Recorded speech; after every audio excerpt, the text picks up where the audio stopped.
Je voulais juste partager avec vous ce que j'ai fait moi la semaine dernière à partir d'un diaporama.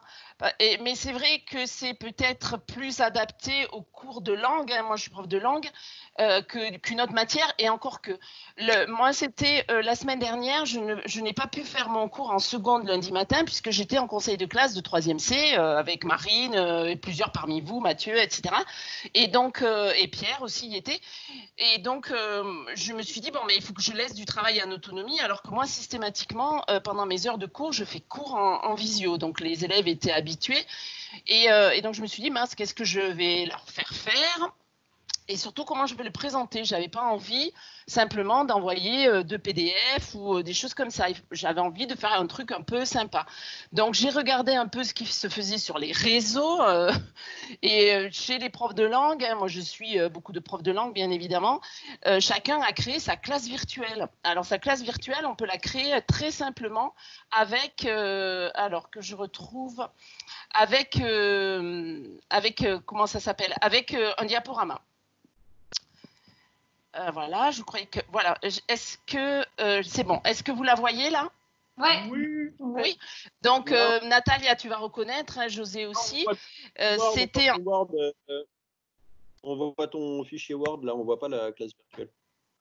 Pardon, j'ai pas entendu, Paul. Je dis, on voit ton fichier Word, on voit pas la classe virtuelle, là. Ah bon ? Ouais. Ah oui, on voit que le fichier Word. Non, c'est pas le fichier Word qu'il faut. Attendez, parce que j'ai dû l'ouvrir et je dois faire une mauvaise manip. Parce que je l'ai déjà ouvert, donc c'est peut-être pour ça. Alors, je reviens en arrière, excusez-moi, je veux pas ça. Et compartir. Ah, voilà, j'avais pas ouvert la bonne fenêtre. Voilà, excusez-moi. Là, c'est bon, non ? Attends, le temps que ça charge. Voilà, c'est bon. C'est bon. Donc, c'est une classe virtuelle. Une classe virtuelle, ça veut dire, voilà, on met notre avatar. Donc, ça, c'est mon avatar.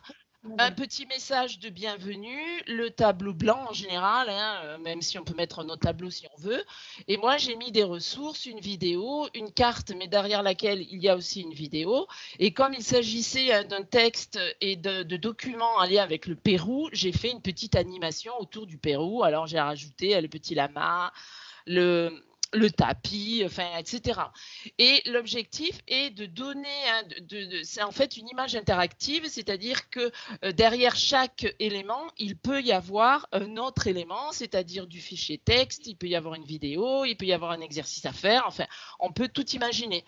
Et avec à chaque fois la présence du prof, hein, là c'est l'avatar bien évidemment, mais ça personnalise un peu, hein, ça rajoute un peu de lien, on va dire, plutôt qu'un simple fichier, comme on l'a tous fait, hein, on utilise tous des fichiers PDF ou des choses comme ça. Donc, c'était lundi 25 mai, la semaine dernière. Ils devaient voir la vidéo et en faire la synthèse hein, audio comme ils ont l'habitude de le faire, hein, c'est la fameuse CO. Donc la vidéo est là, il leur suffisait de cliquer et la vidéo se lançait. Hein. C'est une vidéo qui est dans le livre hein, et qui est aussi sur YouTube. Hein. Donc on met un lien YouTube et elle s'ouvre automatiquement. Et ils devaient ensuite faire les exercices et les exercices ils sont là. Quand on clique sur l'image, ça nous renvoie sur le manuel numérique, puisque nous, on a la chance d'avoir un manuel numérique avec des exercices en ligne. Et là, il faisait les exercices, et ce sont des exercices autocorrectifs, vérifiés, et l'exercice était fait. Ensuite, même chose ici, cliquer sur le deuxième exercice et la page s'ouvrait, et même principe, là, c'était, il fallait qu'ils remettent les étiquettes à la bonne place, une aide et vérifier. Ils sont habitués maintenant, hein, ils vérifient à la fin, c'est autocorrectif, donc on n'a même pas besoin, nous, de corriger par la suite. Ensuite, j'avais mis une carte du Pérou, parce que je trouvais important qu'ils sachent où était le Pérou, mais c'était une carte aussi sur laquelle j'avais mis une vidéo supplémentaire, donc El Viaje del Abuelo, où on voyait tous les différents paysages du Pérou. Hein, c'est pour les élèves qui voulaient aller un peu plus loin. Et on pouvait voir tous les paysages du Pérou que visitait le grand-père, hein, puisque dans cette vidéo, c'est l'histoire d'un grand-père qui revient hein, sur ses terres natales et qui emmène sa famille avec lui. Donc, c'était ce que j'ai fait moi lundi dernier. Hein, ils ont eu à faire ça, le cours durait 1h30. Ils avaient la matinée, hein, moi je l'ai donné aux secondes C et aux secondes E. ils avaient la matinée pour le faire, hein, parce que c'était un travail en autonomie et personnel. Et c'est vrai que les retours, hein, puisque moi j'avais besoin qu'ils me fassent des retours, voir comment ils avaient vécu ça, et ils ont trouvé ça effectivement très sympa, parce que c'est un peu plus interactif que simplement un fichier que l'on pourrait envoyer sur Teams ou ailleurs. Donc ça, ce genre de classe virtuelle, beaucoup de collègues font ça. Donc ils font ça soit avec, donc moi j'avoue, je ne l'ai pas fait avec PowerPoint, parce que comme je disais au début, moi je suis moins à l'aise avec PowerPoint qu'avec Google. Moi c'est vrai que j'ai beaucoup utilisé Google, donc je suis plus à l'aise avec ce format-là. Donc moi je l'ai fait à partir de Google, à partir d'un diaporama. C'est simplement une diapositive sur laquelle vous insérez un fond.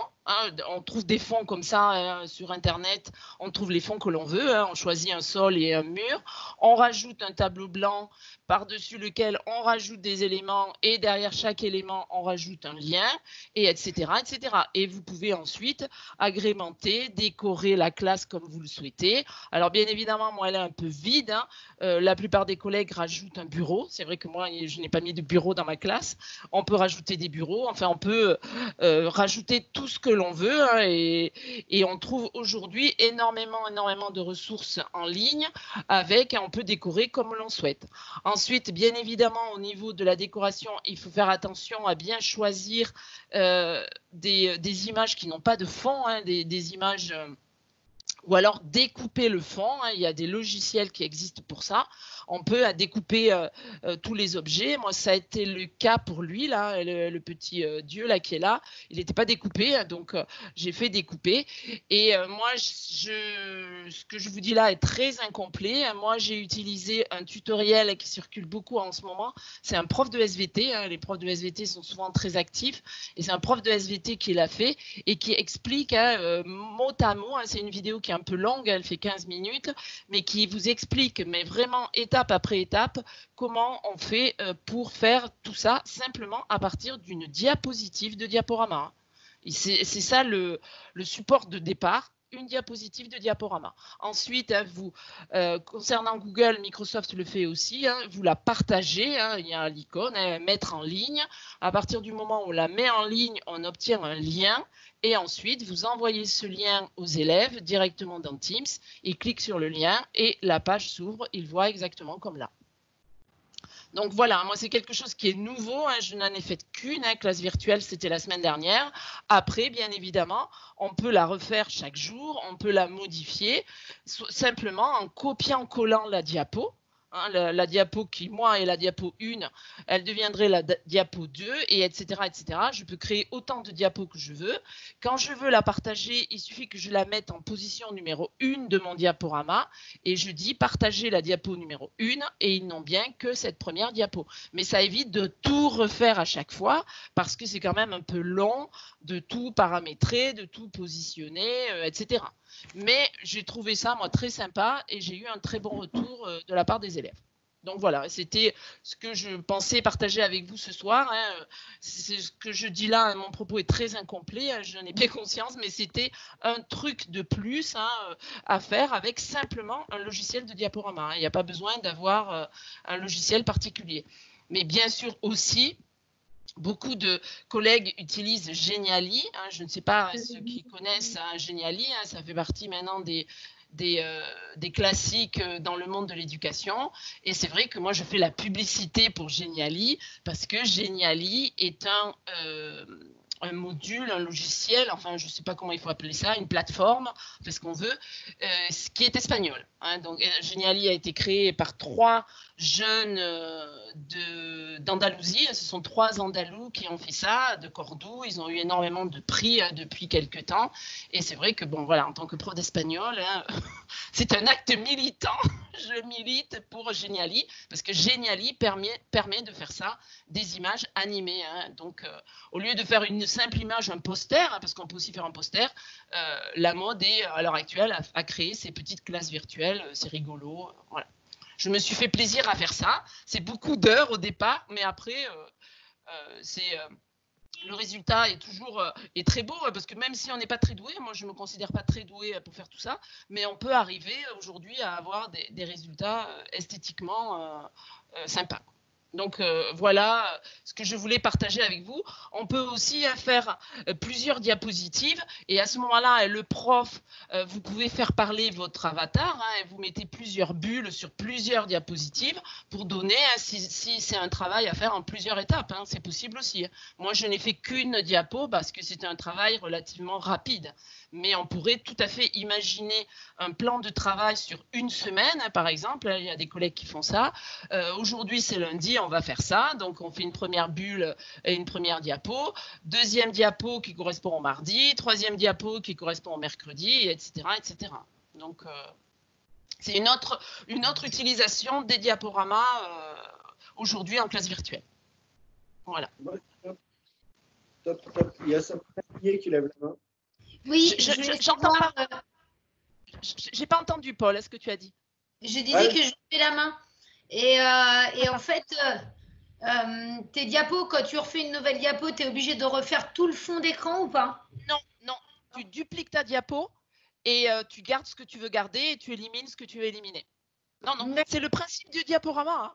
C'est un simple diaporama, mais la seule différence, c'est que tu animes le diaporama et ça ne se voit pas sur ton diaporama, quoi. Les liens sont cachés derrière chaque objet que tu mets dans ton diaporama. D'accord.